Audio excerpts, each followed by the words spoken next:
प्रदर्शन जारी है। रोडवेज का धरना प्रदर्शन है ये और मांगों को लेकर हल्ला बोला गया है। बस अड्डों पर ये धरना प्रदर्शन है। प्रदेश भर में रोडवेज कर्मियों का यह हल्ला बोल है। मांगों को लेकर विरोध प्रदर्शन किया जा रहा है। सभी बस अड्डों पर रैली और धरना प्रदर्शन जारी है। जयपुर के सिंधी कैंप पर भी धरना प्रदर्शन किया जा रहा है।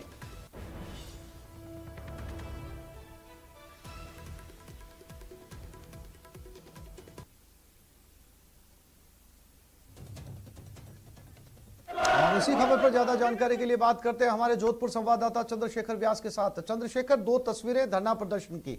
एक तरफ राजस्थान सरकार, केंद्र की बीजेपी सरकार और यूपी के खिलाफ प्रदर्शन कर रही है, वहीं यहां पर परिवहन के जो कर्मचारी हैं वो राज्य सरकार के खिलाफ प्रदर्शन कर रहे हैं। क्या कुछ कहना है इनका?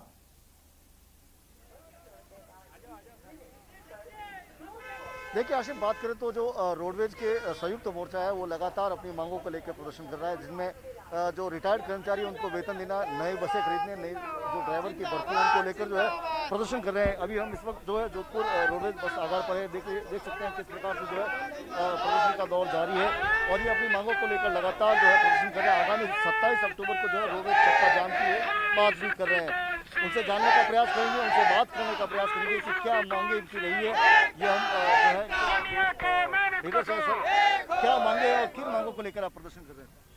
हमारा 11 स्फूर्ति मांग पत्र दिया था निगम प्रशासन को और मांग पत्र देने के बाद में हमारी मुख्य मांगे थी, उनके बारे में 2-3 दिन पे चर्चा भी हुई थी और उसके बाद में आगे मांगों के बारे में आगे बात नहीं बढ़ने पाई। जो है 8वें चरण में जो है हम आज प्रवेश कर रहे हैं। 8वें चरण में पूरे राजस्थान के अंदर हमारा जहाँ भी सेंट्रल शॉप है, जहाँ डिपो है, सब जो प्रदर्शन हो रहे हैं और इसके बाद में 20 तारीख को सरकार को जगाने के लिए ढोल का प्रदर्शन किया जाएगा। ढोल बजा के सरकार को जगाने की कोशिश की जाएगी।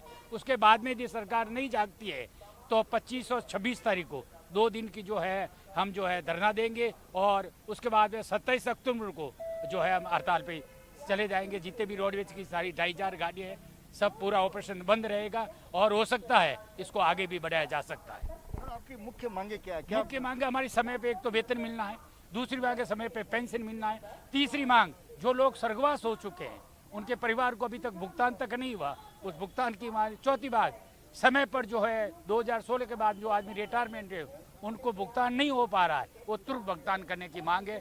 और उसके बाद में नई भर्ती जो नहीं हो रही, नई भर्ती तुरंत लागू की जाए और नई वाहनें तुरंत परचेजिंग की जाए ताकि हमारे बेरे में शामिल हो जाए। आने वाले समय में ये साल खत्म होने के बाद में करीबन 1000 गाड़ियाँ खंडम होगी। उसके बाद में हमारे 3000 के बच के 2200 गाड़ियाँ बच जाएगी। तो हम चाहते हैं नई गाड़ी के तुरंत 2000 परचेजिंग हो जाए तो बेड़ा नया आ जाएगा, कर्मचारी नए आ जाएंगे, तीसरे पौधे को फलने फूलने में जो है आगे जो क्या जो है आश्वासन पूर्व में आपको दिया गया था? किस आश्वासन पूर्व में सरकार द्वारा ये दिया गया हम सत्ता में आएंगे तो जो है नई भर्ती करेंगे, सत्ता में आएंगे नई परचेजिंग करेंगे, सत्ता में आएंगे पेमेंट देंगे, वेतन देंगे, तनख्वाह देंगे और 7वां वेतन आयोग देंगे। सारे वादे पूरे किए, एक भी वादा पूरा नहीं हो रहा। इसको चल के हमें ये नो बताइए। तो आप देख सकते हैं कि जो 7वां वेतनमान के जो सिफारिश है उनको लागू करने की बात, चाहे 2000 नए पद सृजित करने की बात हो, रोडवेज की नई बसें खरीदने की बात हो, या जो रिटायर्ड कर्मचारी है उनको पूरा वेतन दिया जाना, उनका भुगतान किए जाने की बात है, इन सभी मांगों को लेकर लगातार जो है यहाँ पर विरोध प्रदर्शन जारी है और एक लंबा मैप बना रखा है किस तरह से जो है पहले हड़ताल की जाएगी, फिर धरना दिया जाएगा और यदि सरकार नहीं मानी तो चक्का जाम किया जाएगा। जी चंद्रशेखर, जानकारी के लिए आपका धन्यवाद। और जयपुर में नाबालिग से दुष्कर्म का मामला सामने है। 8 दिन बाद ही मामले का फैसला आ चुका है। आज पॉक्सो कोर्ट फैसला सुनाएगी। 10 साल की बच्ची के साथ दुष्कर्म किया गया था। आरोपी कमलेश मीणा ने यह दुष्कर्म किया था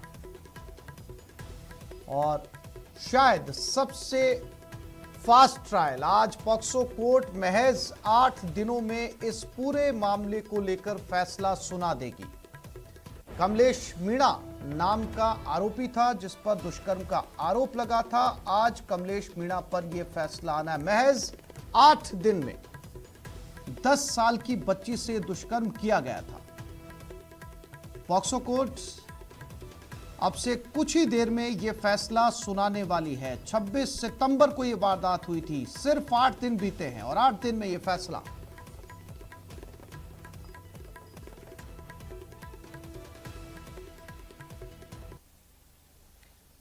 तो पॉक्सो कोर्ट 3 मेट्रो 1 ये फैसला सुनाएगी। आज दोपहर 2 बजे ये फैसला आ जाएगा। ट्रायल की टाइमलाइन: घटना 26 सितंबर, एफआईआर 27 सितंबर रात 12:23। गिरफ्तारी 27 सितंबर दोपहर 12 बजे, चालान 27 सितंबर शाम 7 बजे। ट्रायल शुरू हुआ 28 सितंबर को और अंतिम बहस हुई 4 अक्टूबर को। फैसले के दिन 5 अक्टूबर दोपहर 2 बजे। महज 8 दिनों में यह फैसला अब से कुछ ही देर में आने वाला है। कमलेश मीणा, जिस पर दुष्कर्म का आरोप है, महज 10 साल की बच्ची थी जिसके साथ यह दुष्कर्म किया गया। पॉक्सो कोर्ट अब यह फैसला कुछ ही मिनटों के अंदर सुनाने वाला है। और इसी खबर पर लवली वधवा हमारे संवाददाता हमारे साथ जुड़ गए, उनके पास चलते हैं। लवली, महज 8 दिनों में यह फैसला आने वाला है। निसंदेह कानून ने अपना काम किया। अब जो है यह फैसला सुनाया जाएगा। 10 साल की बच्ची के साथ दुष्कर्म हुआ। लवली, आज देखिए आसिफ, बिल्कुल कह सकते हैं कि राजधानी जयपुर ही नहीं बल्कि पूरे देश और राजस्थान के लिहाज से एक नसीहत देने वाला फैसला होगा उन दरिंदों के खिलाफ जो दरिंदे बिना सोचे समझे और गैर तरीकों से बहन बेटियों को अपना शिकार बनाते हैं। ऐसे दरिंदों के खिलाफ ये फैसला वाकई नसीहत होगा। कोर्ट का रुख कर रहे हैं हम लोग। कुछ देर के अंदर अंदर हम कोर्ट के अंदर मौजूद हैं। कुछ देर के अंदर कोर्ट रूम से जो फैसला होगा वो सबसे पहले हमारे दर्शकों तक पहुंचेगा।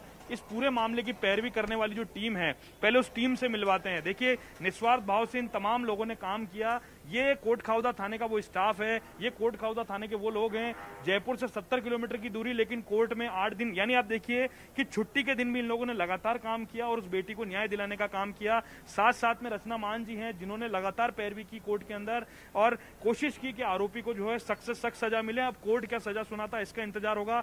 मान जी, पहले आपसे जानना चाहेंगे, रचना मान जी, अपने आप में एक नसीहत होगी क्योंकि पहली बार किसी बच्ची की सुनवाई जो है वो वीडियो कॉन्फ्रेंसिंग से हुई। पुलिस ने भी बहुत तत्परता से काम किया और कोर्ट ने भी अपना काम किया। क्या लग रहा है आपको, कितना नसीहत भरा फैसला होगा और किस तरह से इस फैसले को आप लोग देखते हैं? ये एक बहुत ही उच्च कोटि का फैसला आएगा और इसमें जो बहन बेटियों के साथ आज इतना जो अन्याय हो रहे हैं, हम चाहते हैं कि इतनी जो छोटे टाइम में हमने जो ट्रायल पूरी करी है उसका फैसला बहुत अच्छा आएगा और एक संदेश जाएगा समाज में कि इस तरह की जो घटनाएं हैं वो उस पर रोक लगे। और जो पुलिस ने, जो प्रशासन ने जो काम किया, बहुत ही बेहतरीन काम किया है। इसको देख के हमें थोड़ा मोटिवेशन मिला कि हमें भी कुछ और करना चाहिए। जैसे ही इन्होंने मतलब आरोपी के गिरफ्तार करने के 7 घंटे के अंदर अंदर जैसे चालान पेश किया तो हमें भी लगा कि और फास्ट ट्रायल होना चाहिए।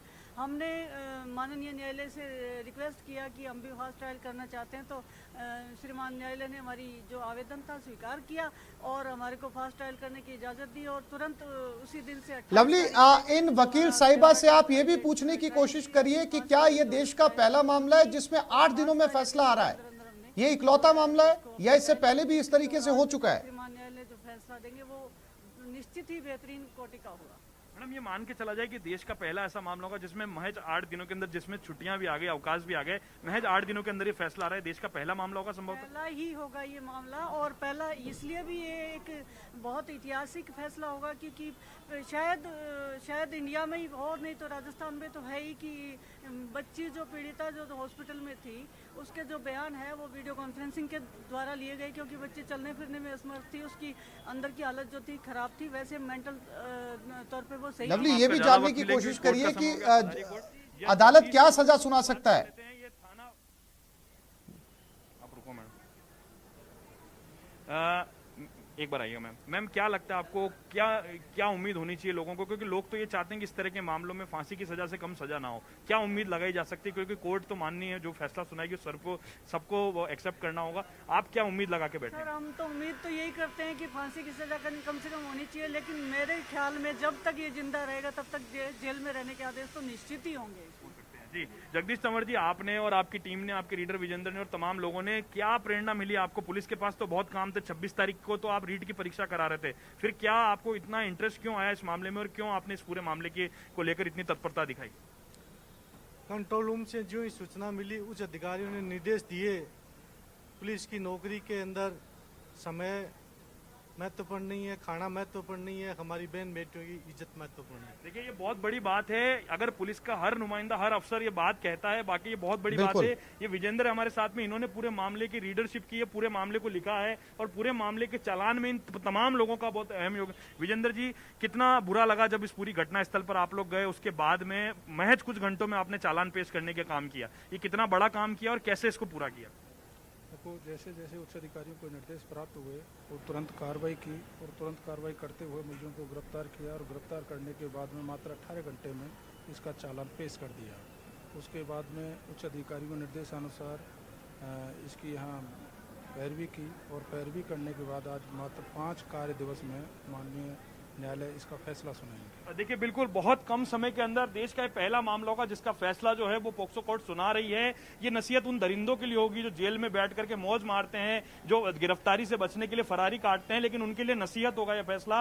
वाकई तारीफ करनी पड़ेगी कानून की उस व्यवस्था की जो व्यवस्था बनाई हुई है, जिसका सही मायने में सही उपयोग इस कोर्ट खाउदा के मामले में हुआ और नसीहत बनेगा यह फैसला पूरे देश के लिए, बहन बेटियों के लिए। लवली, वकील साहिबा कह रही है कि फांसी की सजा होनी चाहिए, अगर कोर्ट फांसी की सजा नहीं सुनाता है तो ताउम्र कैद तो जो है वो इसको जरूर मिलेगी। दूसरी तरफ से जो आरोपी है उनके वकील भी जो है वो अपने आरोपी को बचाने की कोशिश करेंगे, लेकिन चूंकि आज फैसला आना है तो ये तय माना जाए कि जो है वो ताउम्र कैद इस आरोपी की पक्की है।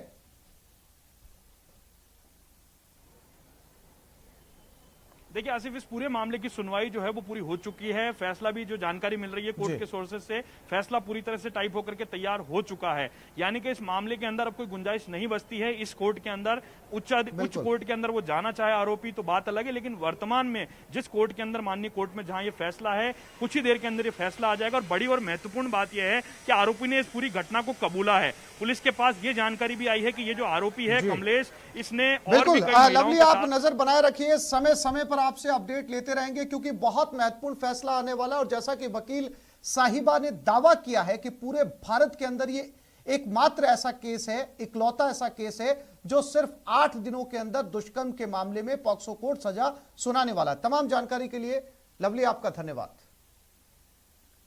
उदयपुर जिले के कराबड़ क्षेत्र के परमदा गांव में नदी किनारे एक अजगर नजर आया। नदी में लगातार कई दिनों से आ रहे अजगर को देखकर ग्रामीण आक्रोशित हो गए। बड़ी तादाद में लोग जमा हुए। इसके बाद ग्रामीणों ने अजगर को जान से मारने की प्लानिंग की। पहले अजगर को बड़ी लकड़ी के सहारे पानी से थोड़ा दूर किनारे पर निकाला। इसके बाद 3 लोगों ने मिलकर अजगर को मौत के घाट उतार दिया। पहले 2 ग्रामीणों ने लकड़ी की मदद से अजगर को दबाया। इसके बाद एक ने अजगर पर कुल्हाड़ी से 6-7 वार कर अजगर को मार दिया। गांव के दर्जनों ग्रामीण इस दौरान मूक दर्शक बने रहे।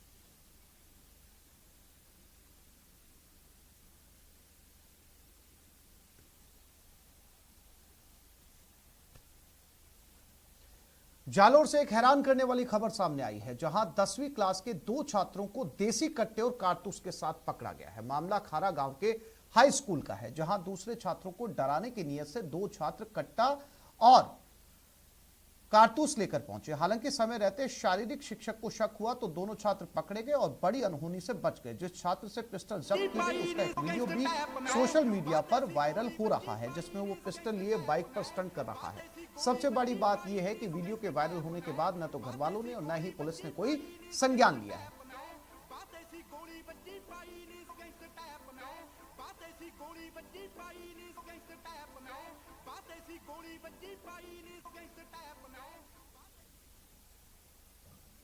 तो इस बुलेटिन में फिलहाल इतना ही। नमस्कार।